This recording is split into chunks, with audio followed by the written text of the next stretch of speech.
Hola mis amados hermanos y hermanas, estudiantes bíblicos.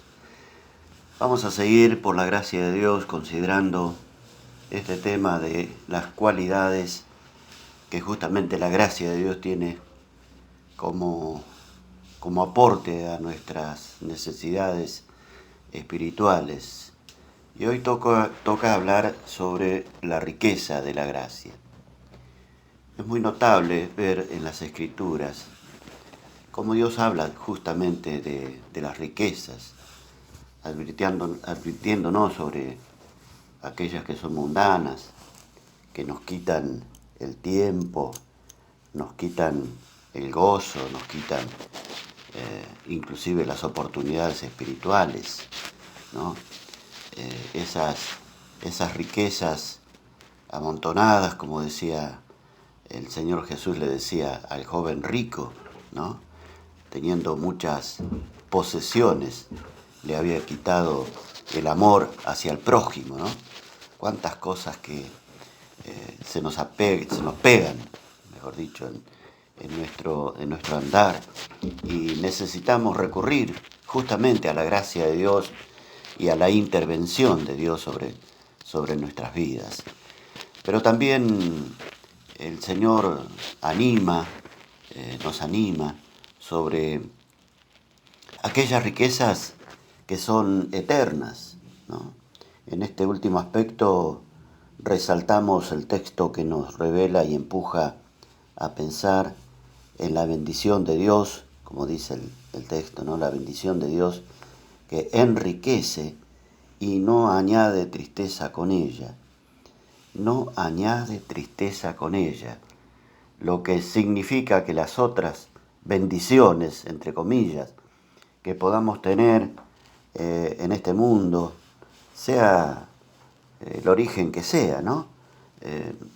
No tiene garantizada, no es garantido de parte de Dios y de parte de nuestro esfuerzo que podamos lograr que esas bendiciones sean justamente lo que nuestras vidas apetecen, nuestras vidas justamente necesitan. Pero el texto asegura que la bendición de Dios enriquece y que no añade tristeza con ella. Y en nuestro tema tenemos para considerar la riqueza de la gracia, una enorme cualidad, ¿no?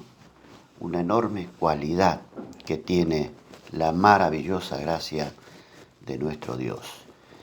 Y estuvimos hablando de la abundancia de la gracia y un pensamiento muy conectado con esto, con lo anterior, con la abundancia de la gracia, es el que encontramos en Efesios capítulo 1, versículo 7 y capítulo 2 en el mismo versículo 7. Efesios 1:7 dice: en quien tenemos, Jesucristo obviamente, redención por su sangre, el perdón de pecados, escucha hermano, hermana, según las riquezas de su gracia. Hay mucho para analizar, como dice Jacobo, ¿no? Hay mucho para decir sobre esto, pero fíjese que la bendición de Dios que tenemos es justamente redención por su gracia, es decir, hemos sido comprados por sola gracia, y agrega que no solamente hemos sido comprados, sino que hemos sido perdonados de nuestros pecados, de acuerdo a la magnitud de la riqueza de la gracia de nuestro Dios. Capítulo 2, versículo 7 dice: para mostrar en los siglos venideros, nuestro tiempo, hermano, nuestro tiempo, cuando habla justamente de este parecer en la Escritura, nos ubica en el tiempo en que vivimos, para mostrar en los siglos venideros, ¿qué cosa? Las abundantes riquezas de su gracia en su bondad para con nosotros y siempre, ¿no? De otra manera no, en Cristo Jesús. Porque todo lo recibimos por gracia a partir de la obra que el Señor Jesús hizo por nosotros en la cruz del Calvario. En la primera cita se nos habla de las riquezas de su gracia, mientras que en la segunda se potencia la expresión, hablando de las abundantes riquezas de su gracia. No es cosa sencilla, no es cosa menor, no es poca cosa. ¿Cómo podemos calificar esto, hermanos queridos? Tenemos la abundante riqueza que Dios nos da a través de su enorme gracia. Aquí es donde aparece en la Escritura el poner sentido especial justamente en el perdón como principal aspecto de la gracia.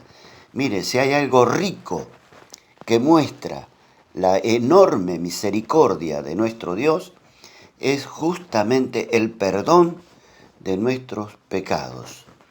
Porque analizamos superficialmente y cuando decimos esto, encontramos que es posible que Dios nos perdone, no porque es un Dios de amor, lo es, pero nos perdona no porque es un Dios de amor, nos perdona porque alguien pagó la exigencia que su santidad herida y su soberanía atrofiada fue saldada, fue quitada, fue negada, fue borrada de su presencia.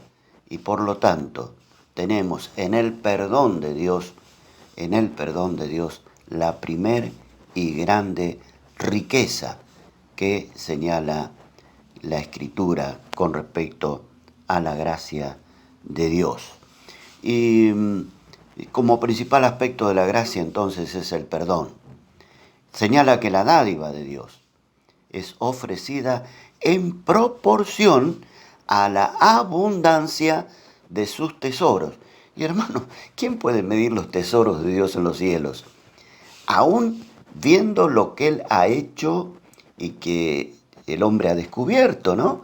En este universo tan vasto, infinito y hermoso, tan caro, tan especial, y podíamos seguir calificándolo, pero Dios ofrece el perdón de nuestros pecados en la proporción a la abundancia de sus propios tesoros. Y el tesoro más grande que Dios tiene, ¿quién es?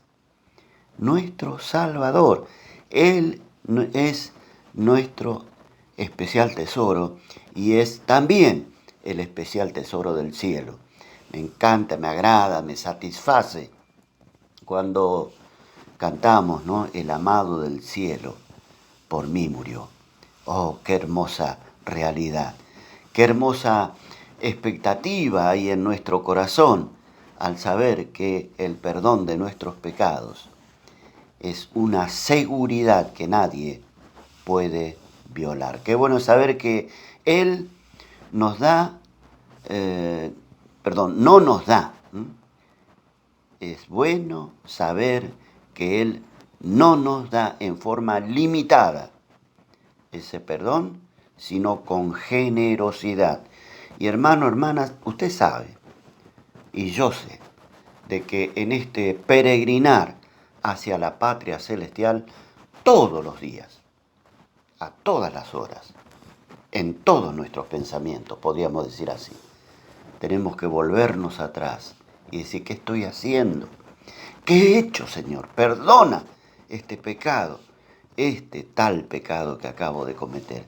Por lo que es bueno saber que no hay limitación para el perdón de nuestros pecados. Dios lo sabía. Dios sabía que caemos.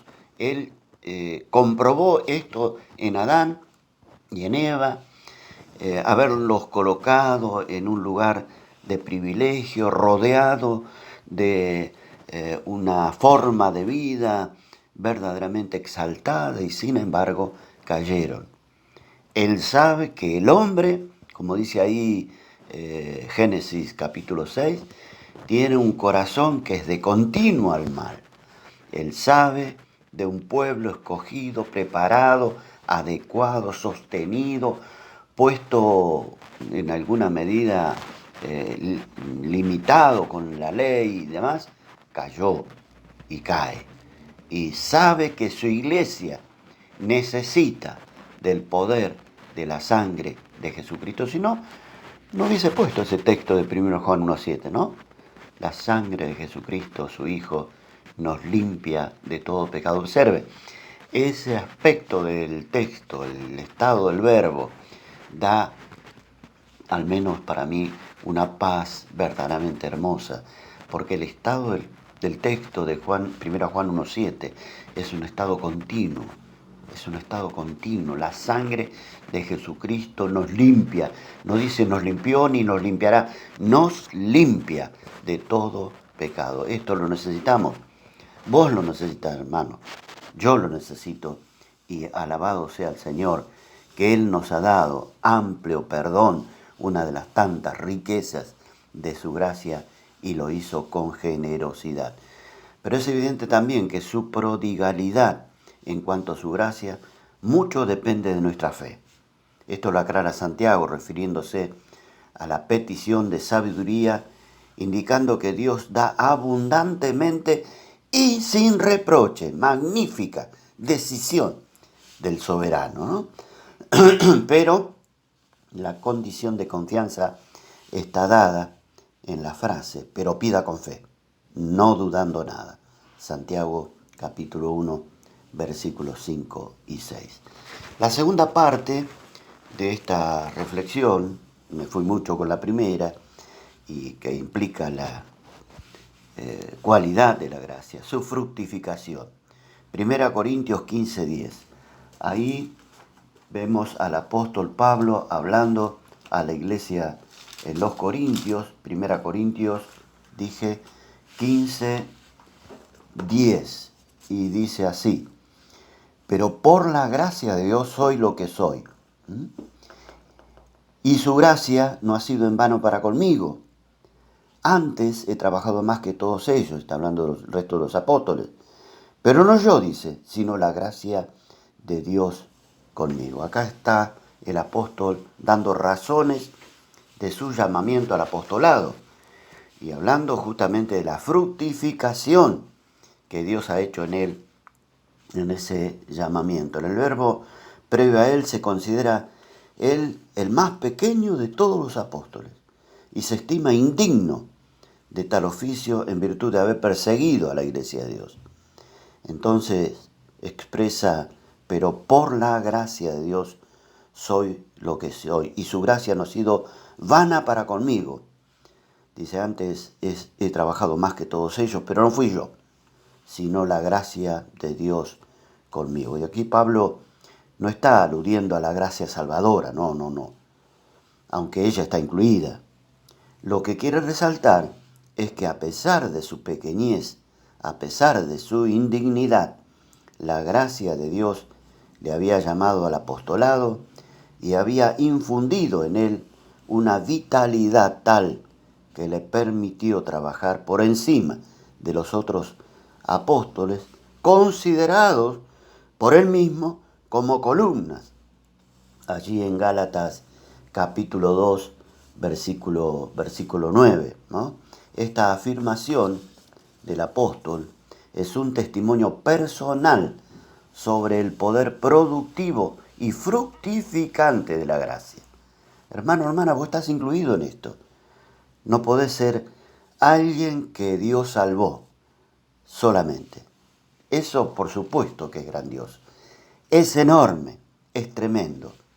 Pero Dios nos llama a llevar mucho fruto. Y hermano, decíamos al principio que Dios habla de la riqueza abundantemente y también habla del fruto que debemos dar en forma muy abundante en las Escrituras. Esa es la primera afirmación que hizo el apóstol a la iglesia de Colosa sobre la eficacia del Evangelio. Allí en el capítulo 1 y versículo 6 dice que ha llegado a vosotros, así como a todo el mundo, y lleva fruto y crece también en vosotros desde el día que oísteis y conocisteis la gracia de Dios en verdad. Lleva fruto porque la gracia de Dios está presente. lleva fruto porque Dios actúa a través de la gracia en nuestros corazones. Mis amados hermanos, tenemos un compromiso muy hermoso, tremendo, sublime delante de Dios, y es exponer esto que Dios está haciendo con cada uno de nosotros. Me acuerdo la reacción del endemoniado gadareno, ¿no? Él quería ir y seguir con el Señor Jesús y el Señor fue muy claro. No, no, no, no. Vete a tu casa, vete a los tuyos y cuéntales cómo ha tenido el Señor misericordia de ti y qué está haciendo en tu vida.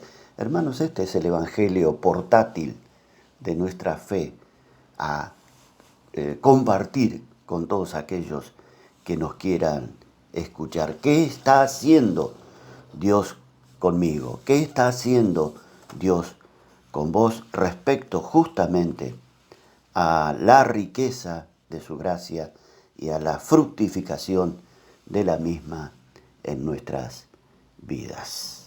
Bendecidas hermanas, semana para todos.